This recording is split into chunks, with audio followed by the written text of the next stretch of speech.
So hello my dear students, I hope you all are doing well. चलिए आज की class को start करते हैं। अब कल मैंने जो भी पढ़ाया लेक्चर नंबर 1 में body fluids and circulation chapter का, जो भी मैंने कल इंट्रोडक्शन वाला पार्ट बताया, थोड़ा सा ही हम लोग डिस्कस कर पाए थे, उसको हम लोग एनसीईआरटी से कवर करेंगे। क्लियर? आपको क्या करना है, एनसीईआरटी बुक खोलना है और जहाँ मैं रीड कर रही हूँ, बोल रही हूँ, अंडरलाइन कर लो, वो आपको करते चलना है। क्लियर? और नोट्स को कई बार ही रिविजन भी करना है। अब ये मत समझ लेना कि ये लेक्चर नंबर 2 हो गया, नहीं, ये लेक्चर नंबर 1 का सिर्फ एनसीईआरटी कर रहे हैं ना। लेक्चर नंबर 2 आज आपको प्रोवाइड की जाएगी आगे के टॉपिक्स का, that is RBC full describe रहेगा उसमें, है ना। तो वो आपको देखना है। और कल हम लोग क्या करेंगे, डब्ल्यूबीसी प्लेटलेट्स कंप्लीट कर लेंगे और पूरा आरबीसी डब्ल्यूबीसी प्लेटलेट्स का एनसीईआरटी रीड कर लेंगे। क्लियर? सीक्वेंस समझ में आ रहा है? चलो अब बुक निकालो पहले और स्टार्ट करो रीड करना, है ना। मेरे साथ साथ सुन लो और जो इंपॉर्टेंट लग रहा है अंडरलाइन करते चलो। पहला तो इंट्रोडक्टरी पार्ट है, 1-2 line. You have learn that all living cells have to be provided with nutrients, oxygen and other essential substance. ये तो कई बार बेसिक लाइन है, आपको पता होगा। चलो, also the waste or harmful substance produced have to be removed continuously for healthy functioning of tissue। अब जो वेस्ट प्रोड्यूस किया जा रहा है, जब हम लोग के बॉडी में रिएक्शन चलता है, मेटाबॉलिज्म चलता है, कैटाबॉलिज्म, एनाबॉलिज्म। अब बाप रे, आधे स्टूडेंट ये बोल रहे होंगे मैम क्या क्या वर्ड बोल रहे हो आप, कुछ समझ में नहीं आ रहा है ना, ऐसा हो रहा है। देखो, मेटाबॉलिज्म लिविंग वर्ड चैप्टर का एक वर्ड है मेटाबॉलिज्म। अभी बस समझ लो, एक वर्ड है मेटाबॉलिज्म। उसका मतलब क्या होता है, जो भी हमारे बॉडी में रिएक्शन चलती है, sum total of all reaction going inside our body, इसको ही हम लोग क्या नाम दे दिए, मेटाबॉलिज्म। अब जब हमारे बॉडी में रिएक्शन चल रही है, कुछ चीज़ें बन रहा है, कुछ चीज़ें ब्रेक डाउन हो रहा है, तो उस टाइम पे क्या होगा, कुछ harmful waste, toxic waste produce किए जाएंगे बॉडी में। अब ऐसा तो नहीं है सब यूजफुली वेस्ट प्रोड्यूस होगा, कुछ तो बाई प्रोडक्ट्स निकलेंगे, तो उसको रिमूव करना बहुत ही एसेंशियल पार्ट है। क्लियर? अब जिसके बॉडी में एक्सक्रीटरी सिस्टम अच्छे से फंक्शन नहीं करेगा, तो देखते हो कैसा कंडीशन हो जाता है। क्लियर? तो इसीलिए ये सारी चीज़ों को एक्सक्रीट आउट करना, रिमूव करना एसेंशियल पार्ट है, वही इसमें बताया गया है। उसके बाद it is therefore essential to have effective mechanism for the movement of this substance to cell and from the cells. Clear? ये लाइन बेसिक है, आप लोग को पढ़ के भी समझ में आ रहा होगा।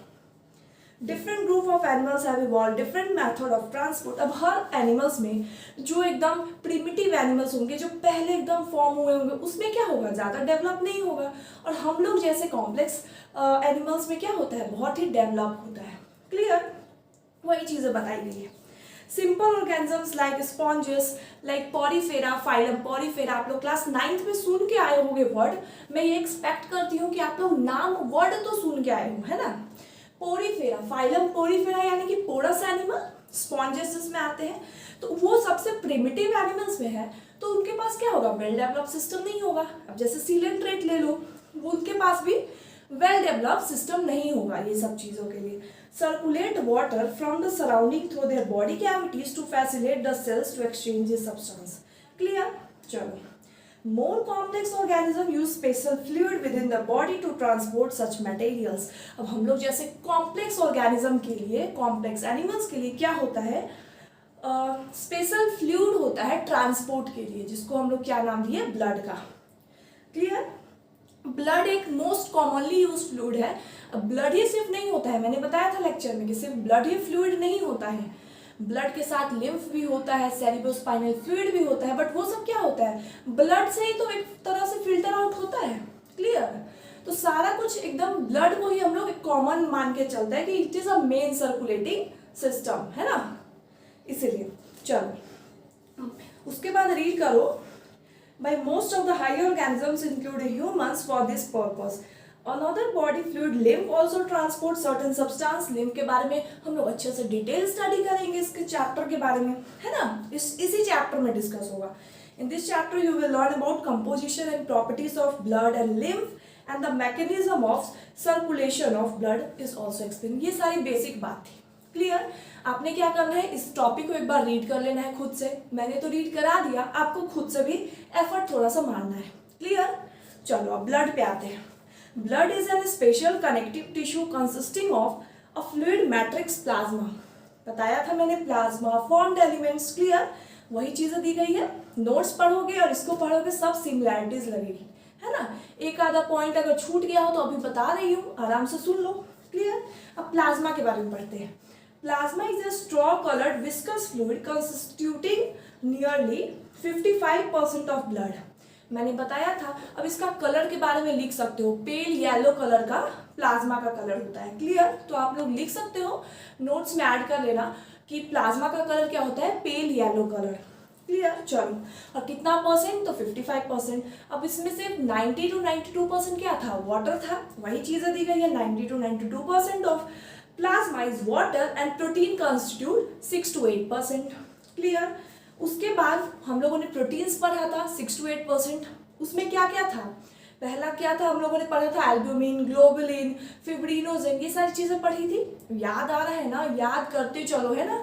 एनसीईआरटी और नोट्स पूरा याद होना चाहिए, है ना। चलो, fibrinogen, globulins and albumins are the major proteins. Fibrinogens are needed for clotting. मैंने बताया था आपको, fibrinogen and prothrombin, they both are clotting factors, clotting में हेल्प करता है ब्लड के। क्लियर। ग्लोबुलिन्स जो होता है उसमें क्या हम लोगों ने, मैं आपको बताई थी, ग्लोबुलिन्स में गामा ग्लोबुलिन्स क्या करता है, डिफेंस मैकेनिज्म, प्रोटेक्ट करता है, इम्यूनिटी देता है। वही चीजें लिखी गई है। उसके बाद albumins help in osmotic balance. मैंने पूरा उसका मैकेनिज्म आपको बताया था, कैसे बैलेंस करता है ऑस्मोटिक में, है ना।